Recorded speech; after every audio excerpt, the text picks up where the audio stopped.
미국 출판업계에서 성경 다음으로 가장 성공을 거둔 책이 있습니다. 그것은 Old Farmer's Almanac 이라는 옛 농부의 연감이라는 책입니다.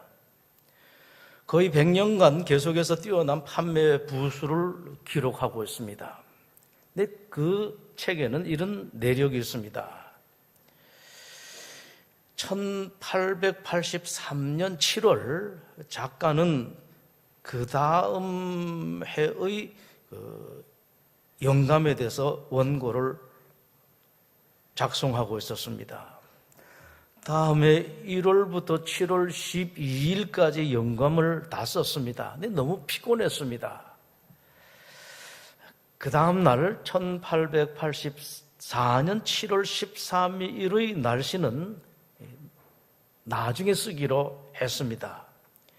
작업 중인 원고를 덮고 막 방을 나가려고 하는데 아이 하나가 뛰어오면서 소리를 지릅니다. 선생님, 지금 가시면 안 됩니다.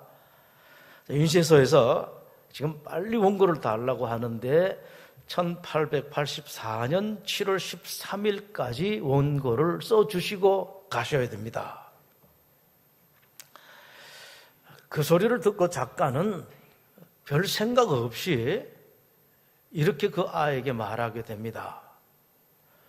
그렇다면 7월 13일 것, 그건 너가 써라. 그리고 그 일을 잊어버렸습니다. 작가의 그 말을 들은 소녀는 또 아무 생각 없이 작가가 그 말을 한다고 7월 13일의 일기를 자기가 씁니다. 이렇게 썼습니다. 1884년 7월 13일 바람 불고 우박 쏟아지고 눈이 올 것이다. 책이 출판되었습니다. 판매되기 시작했을 때 작가가 책을 훑어봅니다. 보다가 깜짝 놀랍니다. 흥분했습니다. 당장 그 소년을 불렀습니다. 얘야, 이렇게 터무니없는 소리를 어떻게 쓸 수가 있는 거냐? 우리가 이 책을 얼마나 힘들게 어렵게 정성스럽게 만든 것인데 우리를 망쳐도 분수가 있지. 7월 13일이라면 한여름인데 그 한여름에 바람 불고 우박 쏟아지고 눈이 온다니 말이 될 법하냐? 야단 쳤습니다만 이제는 시간이 이미 늦었습니다. 우리 출판사는 망했다고 생각했습니다. 근데 참으로 놀라운 것은 그 다음에 1884년 7월 13일이었습니다. 그 소년이 영감에 쓴 것처럼 정말로 바람 불고 우박 쏟아지고 눈이 내린 것입니다. 그 여름에 우박 쏟아지고 눈이 왔습니다. 그런 이상기후는 미국 역사상 전에도 없었고 그 이후에도 없었던 일입니다. 미국 사람들 나중에 그 사실을 알게 됩니다. 그 기상이변이 이미 10달 전에 그 책 옛 농부의 영감에 이미 예언되었다. 이것을 알고 수많은 사람들이 이 책을 사기 시작했습니다.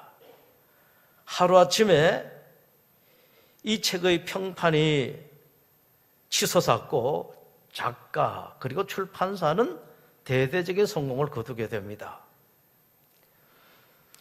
우리에게 일어난 잘못된 일, 나쁜 일이 꼭 나쁘기만 한 것인가? 우리가 생각해 볼 필요가 있습니다. 지금 당장은 생각하면은 나에게 일어난 일이 오래오래 나쁠 것 같습니다. 끝까지 나쁠 것 같습니다. 또 때로 좋은 일이 생기면은 끝까지 좋을 것 같습니다만은 우리 한 사람 한 사람의 일을 봐도 그렇지가 않고 다른 사람의 일을 봐도 그렇지가 않습니다. 세상은 그렇지가 않습니다. 세상의 많은 일들이 나쁘기 시작했다가 좋게 바뀌는 경우가 허다합니다. 반대 경우도 많습니다. 좋게 시작했다가 나쁘게 끝나는 일들이 상당히 많이 있습니다. 며칠 전에 여러 신문에 보도된 것을 아마 여러분들 보신 분들이 계실 텐데요. 2011년 5월에 한 모 부인은 로또 복권 넉 장을 샀습니다. 그 중에서 한 장을 남편에게 주었고 또 한 장은 아들에게 주었습니다. 제가 복권을 안 사와서 모르겠는데요. 그 자리에서 발표가 되는 거 봐요. 이렇게 긁었더니만 그 자리에서 남편이 1등에 당첨되었습니다. 온 가족이 환희에 쌓였습니다. 난리가 났습니다. 이제 우리는 횡재했다. 우리는 행복하게 산다. 그러나 그 기쁨은 잠시뿐이었습니다. 로또 당첨된 후에 남편은 낭비를 일삼았습니다. 남편이 자동차를 좋아했는지 이 자동차 사고 저 자동차 사고 그것뿐만 아니라 보트까지 샀습니다. 견디다 못한 아내가 법원에 이혼을 소송했습니다. 그랬더니만요, 남편도 소송 비용이 있어서 그런지 몰라도 아내를 맞고소했습니다. 결국 인천지방법원은 이혼하라고 판결을 내렸습니다. 그래서 가정이 로또 당첨 때문에 깨어지고 말았습니다. 끝까지 나쁘고 끝까지 좋은 일이 별로 없습니다. 이것을 가장 잘 표현한 것이 세옹지마죠. 제가 그 기독교 내용하고는 조금 기독교 내용은 없습니다만 그 이야기를 참 좋아합니다. 좋은 일이 생겼다고 그렇게 좋아할 것이 아니고요, 우리 살다가 나쁜 일이 생겼다고 그렇게 힘들어할 것이 아닙니다. 그 세옹지마에 나오는 노인처럼 그러려니 하고 볼 줄 아는 이런 마음, 이 기독교의 마음입니다. 사실은요. 왠고하니까 이런 일이 생겨도 저런 일이 생겨도 우리에게는 뭐가 있다고요? 하나님이 계시단 말씀입니다. 세상의 주인이신 하나님이 계시기 때문에 까짓것 그런 일만 생기라, 그런 거 많은 것입니다. 이런 사람 저런 사람이 있어도 이런 사람이냐 저런 사람이냐, 나에게는 하나님이 있다. 사람의 마음도 일도 마음대로 움직일 수 있는, 변화시킬 수 있는 하나님이 계신다라는 생각을 가지고 넉넉하게 있는 것, 이게 바로 우리 기독교인들입니다. 하나님의 사람들은 세상 사람들과 그런 일이 있을 때 달라야 됩니다. 좋은 일이 있으면 조용하게 하나님 앞에 나가서 하나님 고맙습니다. 근데 여러분 좀 조심하셔야 될 게, 고맙습니다라는 말을요, 대체로 기독교인들은 다 합니다. 그런데 너무 모양만 있어요. 정말로 감사한 것은 별로 없습니다. 이게 참 안타까워서 나중에 하나님 만나게 되면은 조금 그런 말씀 하실 것 같아요. 너 한평생 나한테 감사한 적이 있느냐? 하나님 돈 못 받아서 그런 게 아닙니다. 하나님 가슴을 찌릿하게 하는 그런 감사가 별로 없어요. 감사한 일이 있으면 정말로 하나님께 감사하는 이런 감사함이 있어야 되고, 안 좋은 일이 있으면은요, 그때도 당당하게 살 줄 알아야 됩니다. 필요하면 이런 고백도 할 줄 알아야 됩니다. 로마서 8장 28절은 이렇게 말씀합니다.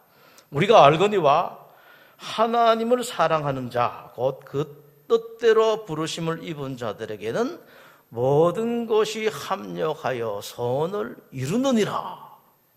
좀 안 좋은 일이 있어도 이것 안 좋은 일, 저것 안 좋은 일, 안 좋은 이 사람 합해서 하나님께서 좋은 것을 이루어 가신다라는 것을 믿는 당당함.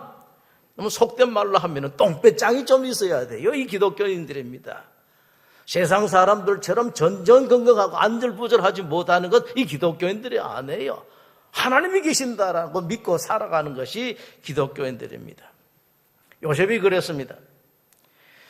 야곱의 12 아들 중에서 11번째가 요셉인데, 그 요셉을 형들이 이집트의 노예로 팔아버립니다. 당시 요셉에게는 그것이 정말로 원통하고 분통하고 죽을 일 같은 것이었고 너무 섭섭했을 것입니다. 농담 삼아서 야 팔아버린다, 죽여버린다 이런 소리 할 수가 있어도 정말 그런 짓을 할 수가 있습니까? 형들이요. 팔려갈 때 형들을 보면서 얼마나 그렇겠습니까? 제가 이게 옛날 노래 무슨 미아리 고개라는 그런 노래가 있었죠. 그 노래 생각합니다. 뒤돌아보고 또 돌아보고 하면서 얼마나 형들에게 그러겠습니까? 형들. 그러면서 그 요셉이 그랬을 거예요. 설마 끝까지 팔아먹을 줄은 생각 안 했을 것입니다. 저쪽 가면은 쫓아와가지고 아이고 우리가 어디 내 동생을 팔아먹을 수가 있겠습니까? 라고 했을 것 같은데 끝까지 팔아먹고 말았습니다. 얼마나 원한이 맺혔겠습니까, 여러분? 아마 요셉에게 틀림없이 그 원한이 있었을 것입니다. 그러나 요셉은 금방 알게 됩니다. 그 일을 하나님께서 하셨다라는 것을 알게 됩니다. 그 믿음을 요셉은 창세기 45장에서 이렇게 천명합니다. 당신들이 나를 이곳에 팔았다고 해서 근심하지 마소서, 한탄하지 마소서. 하나님이 생명을 구원하시려고 나를 당신들보다 먼저 보내셨나이다. 하나님이 큰 구원으로 당신들의 생명을 보존하고 당신들이 후손을 세상에 남겨두시려고 나를 당신들보다 먼저 보내셨나니 그런즉 나를 이리로 보낸 이는 당신들이 아니요 하나님이시라. 여러분, 요셉이 이 믿음이 한꺼번에 생길 것 같습니까? 잘 아십시오. 그렇게 믿음이 한꺼번에 생기는 게 아니에요. 우리 성경에서 믿음은 하나님의 선물이다라고 말씀하는데 하나님께서 그야말로 미국말로 매지컬리 우리에게 그런 믿음 주시는 거 아닙니다. 머리에 이렇게 구멍을 뚫고 거기다 믿음을 쏙 넣어주시는 게 아니에요. 기계적으로 하나님께서 그런 믿음을 주시는 것이 아닙니다. 요셉도 많이 원통했고 미웠을 것입니다. 고민합니다. 고민하다가 믿고 싶습니다. 설마 우리 형들이 저랬겠는가? 그럴 리는 없다. 그렇다면 하나님이다. 갈등을 많이 했을 거예요. 그러다가 조금씩 오른쪽으로 기울어져 갑니다. 아니, 그럴 리가 없다. 하나님께서 하셨다. 아무리 배다른 형이라도 그 형들이 그랬을 리가 없다. 그건 하나님께서 하신 일이다. 이런 일을 하나님이 아니면 누가 하겠느냐? 이렇게 해서 점점 더 믿어져 갑니다. 믿어지고 하나님께서 그렇게 하셨다 하면서 나중에 확신으로 들어가게 됩니다. 믿음이 이런 것입니다, 여러분. 믿음이 그냥 쉽게 톡 생기는 게 아니에요. 믿음 있는 사람들 처음부터 다 그렇게 믿음 가지고 살았던 것은 아닙니다. 회의를 거쳐서 회의를 넘어가지고 그 다음에 믿음으로 가고 확신이 가는 것이 믿음입니다, 여러분. 요셉이 그런 믿음이 생겼습니다. 그 믿음 때문에 요셉은 세계 최강국 이집트 2인자가 됩니다. 그때 이스라엘에 심한 기근이 생겼죠. 요셉의 가족, 야곱의 가족들이 요셉이 총리로 있는 이집트로 이민을 갑니다. 이집트로 이민 간 야곱의 후손들은 처음에는 환대 속에 살았습니다. 그렇게 우리의 영웅, 우리의 은인 요셉의 가족들이다. 대접을 잘 받았습니다. 그러나 점차 세월이 지나는 동안에 노예로 전락하고 맙니다. 세월이 지나갈수록 노예 사례가 점점 더 혹독해집니다. 그 세월이 400년입니다. 이스라엘의 신음 소리가 커집니다. 그 소리를 하나님께 들으시고 모세를 세우셔서 이스라엘을 이집트에서 구원하십니다. 노예에서 해방시켜 주십니다. 이 출애굽이죠. 출애굽한 지 40년 만에 꿈에 그리던 젖과 꿀이 흐르는 땅 가나안 땅에 도착했습니다. 가나안 땅에 도착해서는 300년 동안에 나라의 지도자가 없었습니다. 나라의 지도자는 그때 누가 했는가? 하나님이었습니다. 눈에 보이지 않는 하나님. 그래도 이스라엘 백성들은 그 하나님 믿고 살았습니다. 나라에 큰일이 있을 때는 하나님께서 어떤 사람 한 사람을 보내주셨습니다. 그 사람을 통해서 그 일을 해결해 주시고 끝나고 나면 그 사람은 다시 자기 본업으로 돌아갑니다. 이 지도자가 없었습니다. 이스라엘의 지도자는 300년 동안 하나님이었었습니다. 그 사사시대의 마지막 무렵이 사무엘상 오늘 본문에 나오는 1장입니다. 에프라임 지역에 엘가나라는 이름을 가진 레위인 한 사람이 있었는데 이 사람이 두 아내가 있었습니다. 근데 한 아내는 자식이 있었고 한 아내는 자식이 없었습니다. 근데 자식이 있는 아내가 자식 없는 아내를 괴롭힙니다. 자식 없는 아내가 여러분 잘 아시는 사무엘의 어머니 한나입니다. 아주 힘들게요. 아주 못됐게 했습니다. 당시 사회에 한 남자가 두 아내와 함께 사는 것은 큰 잘못은 아니었었습니다. 오히려 통상이다, 일반적이다라고 할 수 있을 정도였습니다. 특히 본처가 아이를 낳지 못하는 경우, 아이를 낳아서도 아들을 낳지 못하는 경우에는 그랬었습니다. 자, 여기서 우리가 잠시 멈춰서 살펴볼 것이 있습니다. 통상이라는 것, 일반적이라는 것이 모든 것을 합리화시켜 주느냐 하는 것입니다. 통상이기만 하면은, 합리적이기만 하면은 우리가 다 용인해야 되는가라는 것입니다. 아닙니다, 여러분. 특히 하나님의 사람들인 기독교인들은 다르게 생각해야 됩니다.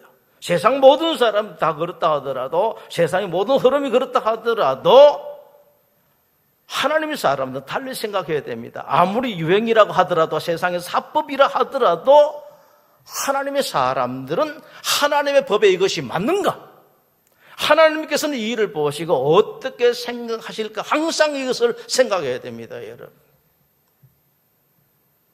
이것을 가리켜서 성결이라고 말합니다. 거룩이라고 말하고 구별됨이라고 말합니다. 기독교인들 이걸 지켜야 됩니다. 여러분 잘 아십시오. 이렇게 살면 좀 힘듭니다만은 기독교인들의 능력과 권세는 이런 데서 나와요. 다른 데서 나옵니다. 세상 사람들과 똑같이 살아서야 세상 사람들과 다른 여러분 권세, 능력을 가질 수가 있겠습니까? 그렇지가 않아요. 그럼 다른 데서 달리 사는 데서 나오게 됩니다.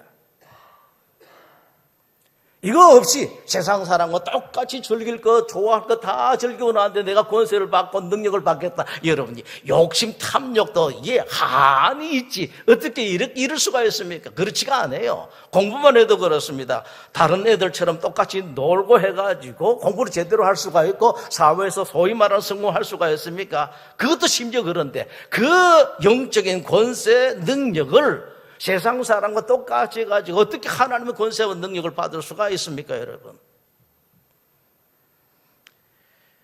엘가나가 두 아내를 가진 것이 혹시 첫 아내가 아이를 낳지 못해서 그럴 수가 있을런지도 모릅니다. 자기도 대를 이어나가기 위해서 아이를 얻기 위해서 그랬을런지도 모릅니다. 간절한 마음은 물론 이해가 됩니다. 저도 그런 일이 있을 때 그런 분들을 위해서 기도하는 일들이 참 많습니다. 그러나 이 문제도 기독교인들은, 하나님의 사람들은 하나님과 연관지어서 생각해야 됩니다. 하나님은 어떻게 생각하실까? 다른 사람들 이럴 때 다 다른 아내를 하나 더 얻는데 하나님의 사람인 내가 다른 사람은 똑같이 아내 하나를 더 얻어야 될까? 혹시 옛날에 하나님께서 이런 일에 대해서 가르치신 것이 없을까 찾아보고 물어봐야 됩니다. 찾아볼 줄 모르면 아는 사람에게 물어볼 줄도 알아야 돼요.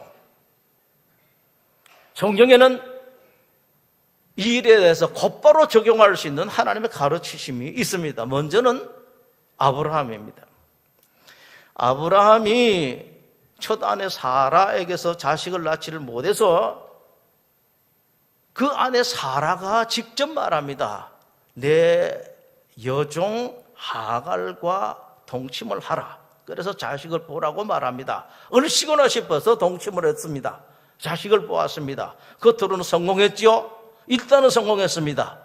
정말 성공입니까? 아닙니다, 여러분. 실패예요.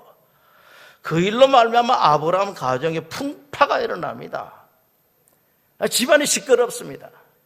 아내와 첩 사이에 그 다툼이 많습니다. 갈등이 생겼습니다. 자기는 아들이 있고 자기는 한 사람은 자식이 없다. 얼마나 놀렸대고 힘들게 한지 모릅니다. 무시했습니다. 그 둘 사이에 아브라함이 끼어서 이러지도 저러지도 못합니다. 그저 아이만 없었으면 좀 그러겠는데 아이가 생겼어요. 자기 핏줄이 생겼습니다. 이러지도 저러지도 못합니다. 그러는 동안에 견디지 못한 여종 하갈이 가출까지 해서 집안이 정말로 시끄러웠습니다. 나중에 돌아왔습니다. 집으로 돌아왔는데 나중에는 아이를 낳지 못한 사라가 아들을 낳았습니다. 이것도 문제가 됩니다. 첩이 낳은 아들, 본처가 낳은 아들, 나이가 차이 나는데 첩이 낳은 자식이 본처가 낳은 아들을 갖다가 무시하고 놀려대게 됩니다. 이것 때문에 또 집안이 시끄러웠습니다. 또다시 둘 사이에 낀 아브라함 마음고생이 말이 아니었었습니다. 결국은 아브라함은 첩을 쫓아냅니다. 물 한 동이만 주고 쫓아냅니다. 황량한 광야로 쫓아내고 말았습니다. 아브라함 심정이 어떻겠습니까, 여러분? 그래도 한동안 자기가 함께 살았던 첩, 그리고 자기 피가 섞인 아들을 쫓아내는 그 심정, 누구를 위하여 종을 올립니까, 여러분? 여러분들 이거 잘 생각하셔야 됩니다. 인생 살면서 내가 누구를 위해서 종을 올리나 많이 생각을 해봐야 돼요. 야곱에게도 이런 일이 있었죠. 어쩌다가 일주일 사이에 두 아내를 얻게 되었습니다. 하나는 자기가 원하지 않던 아내, 하나는 그렇게 소원하던 아내, 두 사람을 일주일 사이에 얻게 됩니다. 그런데 해피면은 자기가 별로 좋아하지 않는 아내, 첫째 아내가 자식들을 잘 낳았습니다. 쑥쑥 낳았는데 하나, 둘, 셋, 넷 잘 낳았습니다. 그런데 유별나게 자기가 사랑하는 둘째 아내 라헬은 자식을 낳지를 못해요. 그 라헬이 시기가 넘쳐서, 질투가 넘쳐서 자기의 몸종을 자기 남편에게 주면서 이 내 여종과 동침해서 내 아들을 낳아달라고 합니다. 야곱이 얼씨구나 했는지 또 동침을 해서 그랬더니 아이를 둘이나 쑥쑥 잘 낳았습니다. 일단은 성공했습니다. 라헬은 좋았습니다. 아이를 자기 무릎 위에 앉혀놓고 이건 내 새끼다, 내 아들이다라고 그렇게 좋아를 했었습니다. 성공입니까, 여러분? 성공 아니에요. 실패입니다. 나중에 이 라헬이 자식을 낳게 됩니다. 그 아들이 바로 요셉입니다. 이 요셉이 17살 때 형들에게 노예로 팔려갔는데 요셉을 노예로 팔 때에 결정적인 역할을 한 사람들이 누구인고 하니까 바로 요셉의 어머니 라헬이 자식 보겠다고 남편에게 첩으로 준 그 몸종의 아들입니다. 이렇습니다, 여러분. 이게 성공입니까, 여러분? 거기다가 그 라헬이 남편에게 준 첩 나이가 아주 어렸던가 봅니다. 나중에 이 야곱의 첩과 야곱의 첫 아들이 못된 짓을 하게 됩니다.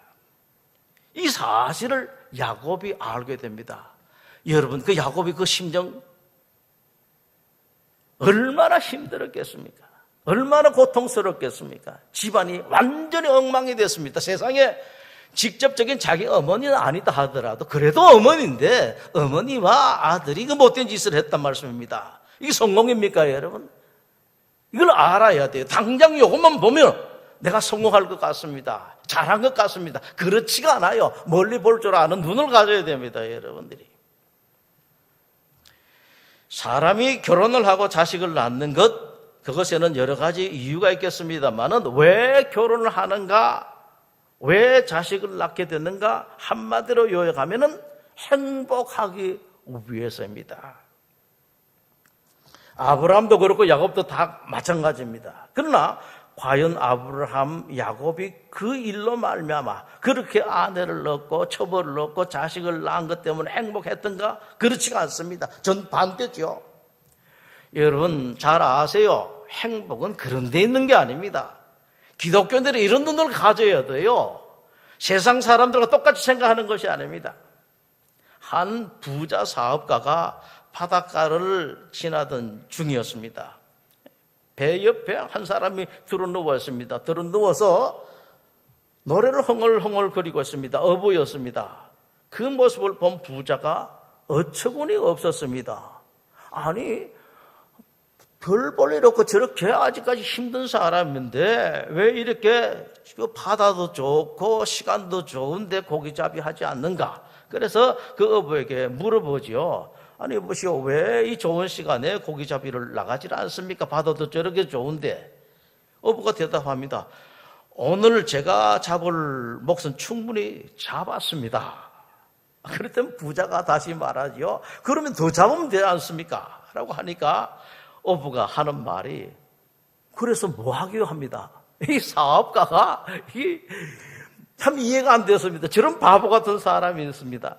그래서 말을 하죠. 그러면은 돈을 더 벌 수가 있잖아요. 그 돈으로 지금 당신이 가지고 있는 배보다 더 좋은 배를 살 수도 있고, 그러면 거기가 많은 깊은 바다까지 나가서 그물질을 내서 돈을 더 많이 벌 수가 있잖아요. 라고 하니까 또 대답해요. 그 많은 돈으로 뭘 하죠? 기가 막힙니다. 부자가 보기에는요, 그 돈으로 더 좋은 그물을 사고 더 많은 배를 그늘에게 들지도 모르는 일 아닙니까? 그러면 당신도 나처럼 커다란 부자가 될 수가 있지는 않겠습니까? 라고 말하니까 이번에 어부가 또 말해요. 그러고 난 뒤에는 뭘 하지요? 라고 하니까 이 부자가 말합니다. 편안하고 행복하게 당신의 삶을 즐길 수 있지 않겠습니까? 라고 했더니만 어부가 웃으면서 조용하게 말합니다. 당신은 지금 내가 무엇을 하고 있다고 생각합니까? 나는 당신이 지금 말하듯이 이미 편안하게 행복하게 내 삶을 즐기고 있습니다. 행복은 이겁니다, 여러분. 돈 많다고 행복한가요? 내가 뭐 소원했던 그것을 가졌다고 행복한가요? 그렇지가 않습니다. 우리 기독교인들은 이걸 알아야 돼요. 세상 사람과 똑같이 해가지고는 그 사람들이 행복 못 얻는 것처럼 기독교인들도 행복 얻지를 못합니다, 여러분. 신자들은 무엇보다도 아이를 낳고 못 낳고, 아이를 일찍 낳고 늦게 낳고, 똑똑한 자식 낳고 모자라는 자식 낳는 그 모든 일들이 우연하게 생기는 것이 아니라 하나님께서 하시는 일이라는 것을 알아야 됩니다. 하나님이 하신다. 하나님이 내 모든 인생의 주인이다. 내 가정의 주인이고 내 자식에 대해서도 하나님께서 다 하신다라는 걸 이걸 알아야 됩니다, 여러분. 심지어는 자식이 있었다가 없어지는 것, 이것도 하나님께서 하시는 일인 줄 알아야 돼요. 아이를 잘못 챙겨서 그렇다고요? 병원 의사가 잘못해서 그렇다고요? 천만의 말씀입니다. 다 하나님께서 하시는 일이라고요. 여러분들만큼은 바보 같은 소리 하지 마십시오. 하나님께서 그렇게 하셨구나. 욥이 그 어마어마한 재산, 그리고 10명이나 되는 자식들을 한꺼번에 다 잃어버렸습니다. 그때에 그 고백을 했습니다. 내가 모태에서 알몸으로 나와 싸운즉 또한 알몸이 그리로 돌아가올지라. 주신 이도 여호와시오 거두신 이도 여호와시니 여호와 이름이 찬송을 받으실지니이다. 이런 사람에게 평안이 있고 한 걸음 나가면은 하나님께서 이런 사람에게 복을 주십니다. 우리가 말하는 참된 복, 거기다가 세상 사람들이 부러워하는 그런 복까지도 이런 사람에게 하나님 주십니다. 하나님의 사람들이 하나님의 법을 떠나고 나면은 반드시 어둠이 찾아옵니다. 여러분, 하나님 법을 떠나면은 법을 떠나는 그것으로 끝나는 것 같습니다. 하나님 곁을 떠나면은 그것으로 끝나는 것 같습니다만 그렇지가 않습니다. 반드시 어둠이 찾아옵니다. 그리고요, 어둠이 찾아오면 필시 따르는 것이 고통입니다. 아픔이 따라와요. 엘가나가 근인나를 아내를 얻어서 자식을 잘 낳았습니다. 처음에는 좋았습니다. 성공한 것 같았습니다. 그러나 잠시뿐이었었습니다. 똑같이 엘가나에게도 고통이 찾아왔습니다. 하나님의 사람들이 하나님 법을 떠나게 되면, 하나님의 길을 떠나게 되면은 어떤 꾀를 내어도 그것은 고통이 될 뿐입니다. 여러분, 꾀 부리지 마시고 재주 부리지 마십시오. 좀 순진하게 사십시오. 깔끔하게 사십시오, 여러분. 재주 부리면 부릴수록 고통이 올 뿐입니다. 하나님의 사람들은 그렇습니다. 어떤 사람이 이런 말을 했는데 참 옳은 말을 했습니다. 신자가 하나님 곁을 떠나는 순간 자기가 만든 채찍으로 자신이 맞는다. 맞습니다. 자, 우리 한번 잘 보십시다. 오늘 보면요, 드닌나가 한나를 특별히 괴롭게 하는 때가 언제입니까? 제사 드리러 갈 때예요. 7절을 보시죠. 매년 한나가 여호와의 집에 올라갈 때마다 그렇게 했다라고 성경은 말씀합니다. 예배 때입니다, 여러분. 이 어둠이 있습니다. 어둠이 각별하게 싫어하는 것이 예배예요. 그렇게 예배를 싫어합니다, 여러분. 예배를 방해하기 위해서 어둠이 온갖 일을 다 합니다. 모든 것을 다 동원을 합니다. 먼저는 엘가나의 아내 드닌나를 동원합니다. 여러분, 그래서 혹시 예배 드리려고 할 때 어떤 방해되는 일이 생겼을 때에, 방해하는 사람이 생겼을 때에 얼른 알아야 할 것이 어둠이구나, 이걸 알아야 돼요. 사람 미워하고 사람 싫어하고 뭐 이리 생각할 거 아닙니다. 어둠이다. 내가 몸이 좀 아프고 이런 일이 있고 저런 일이 있고 어둠이구나, 이걸 알아야 돼요. 마태복음 10장에서 예수님께서 이런 말씀을 하셨습니다. 어떤 사람이 자기 밭에 좋은 씨를 뿌렸다. 때가 돼서 결실할 때가 되었을 때였다. 종들이 허겁지겁 주인께 달려왔다. 종들이 이런 말을 했다. 주인님, 밭에 우리가 틀림없이 좋은 씨를 뿌렸지 않습니까? 그런데 가라지가 생겼습니다. 이게 어떻게 된 일입니까? 라고 종들이 보고 있다. 그 종들이 소리를 들은 주인이 대뜸 이렇게 말했다. 원수가 그랬구나. 이겁니다, 여러분. 여러분도 이걸 아셔야 돼요. 이걸 모르고 예배 드리고 할 때에 몸이 안 좋고 오늘은 이런 일이 있고 저런 일이 있어서 예배를 못 드리겠다. 여기 속지 마십시오, 여러분. 속으면 여러분들에게 고통만 돌아갑니다. 속된 말로 기어서라도 예배 나오는 겁니다, 여러분. 브닌나의 행동은 겉으로 보면 못된 여자였습니다만, 못된 짓이었습니다만 실은 어둠, 악한 영, 사탄에게 휘둘린 것입니다. 도구가 된 것이에요. 본인도 몰랐죠. 자기가 사탄의 도구가 된 어둠의 영이 된지 몰랐습니다. 우리는 모릅니다. 여러분 몰라요. 여러분이 이거 알 정도 되면 대단하게요. 모릅니다, 여러분. 모르기 때문에 우리 해야 될 것이 무엇인가? 각별하게 조심하는 겁니다. 그래서 주된 것을 잡을 줄 알아야 돼요. 예배는 어떤 경우에 있어서도 양보될 수가 없고 훼손될 수가 없다라고 여러분들 생각하는 큰 기둥만 제대로 잡으시면 됩니다. 한나가 여기에 실패하고 맙니다. 그렇게 브닌나가 막 긁어대니까 그냥 넘어가고 말아버렸습니다. 7절에 보면은 그를 격분시키므로 그가 울고 불고 먹지 않았다 하고 슬퍼했다라고 말합니다. 한나가 알았어야지요. 그렇게 브닌나 긁어댈 때 얼른 저건 어둠이다라는 겁니다. 브닌나만 볼 것이 아닙니다.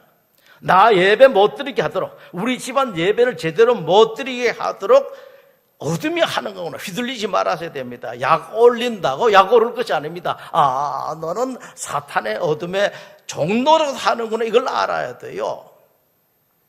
한나가 이것을 몰랐던 것은 이것입니다. 자기 부림, 아이를 갖지 못하는 것이 우연으로 생각한 것 때문에 그렇습니다. 하나님께서 그렇게 하신 것이라고 생각하지 못했기 때문에 그렇습니다. 성경 다시 보십시다. 5절 마지막에 보면은 그러나 여호와께서 그에게 임신하지 못하게 하셨다라고 말씀을 하십니다. 이걸 알았어야지요. 이걸 알았더라면은 한나가 그렇게 힘들고 고통스럽지가 않았습니다. 자, 이제 마지막 결론입니다. 이 집이 어떤 집이냐? 이스라엘의 그 위대한 하나님 그렇게 사랑했었던 사무엘의 집안입니다.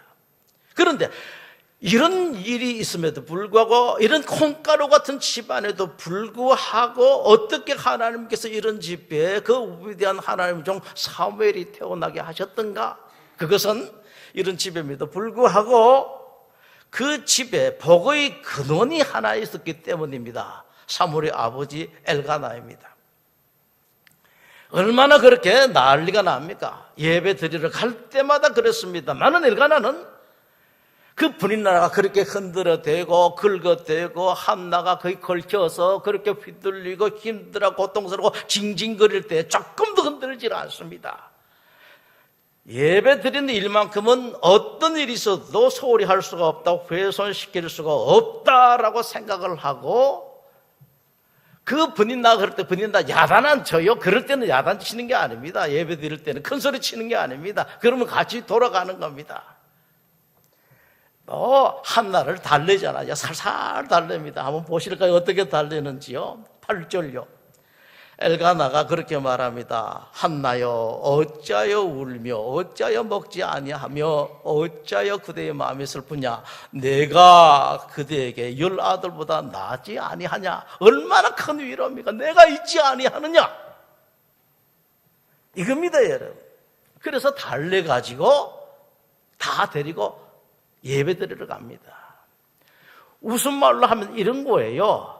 그렇게 싸우고 싶으면 우리 예배 드리고 갔다 와서 싸웁시다. 갔다 와서 실컷 싸우세요. 얼마나 멋집니까, 여러분? 예배는 가야 됩니다. 가서 하나님께 그런 마음으로 드리고, 희한하게요, 이렇게 예배를 드리고 나면 안 싸워요. 그때부터는 안 싸웁니다. 예배 시간에 은혜가 있거든요. 예배 시간에 평안이 있거든요. 근데 사람들이 모르고 예배를 안 가요. 이런 마음을 어떻게 예배 가느냐? 죽어도 예배를 가야 돼요. 하나님 그렇게 좋아하시는 것이 예배인데요. 하나님께서 말마다 그렇게 말씀하지 않습니까, 여러분? 뭐가 제사보다 낫다, 뭐가 제사보다 낫다, 뭐가 예배보다 낫다라고 말씀하십니다. 무슨 뜻입니까? 예배가 최고다라는 그런 말씀이에요. 말 뜻을 제대로 아셔야 돼요. 순종이 제사보다 낫다, 무슨 뜻입니까?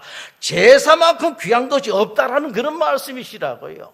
엘가나가 그랬습니다. 애만하면 아이가 야 오늘 예배드리지 말자, 오늘은 집에서 쉬자 할 것 같은데 갑시다, 갔다 와서 싸웁시다 해서 예배를 드리러 갑니다. 이런 엘가나에게 하나님께서 그 놀라운 선물을 주셨습니다. 기도하겠습니다. 하나님, 정말로 가만히 보면은 예배를 방해하는 세력이 참 많았습니다.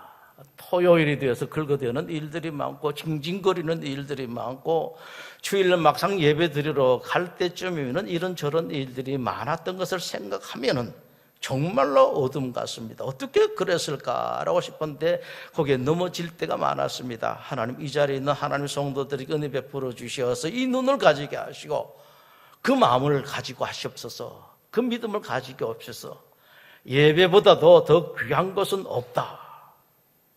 하나님, 이 마음으로 한평생 살아가는 우리 성도들이 다 되게 하여 주시옵소서.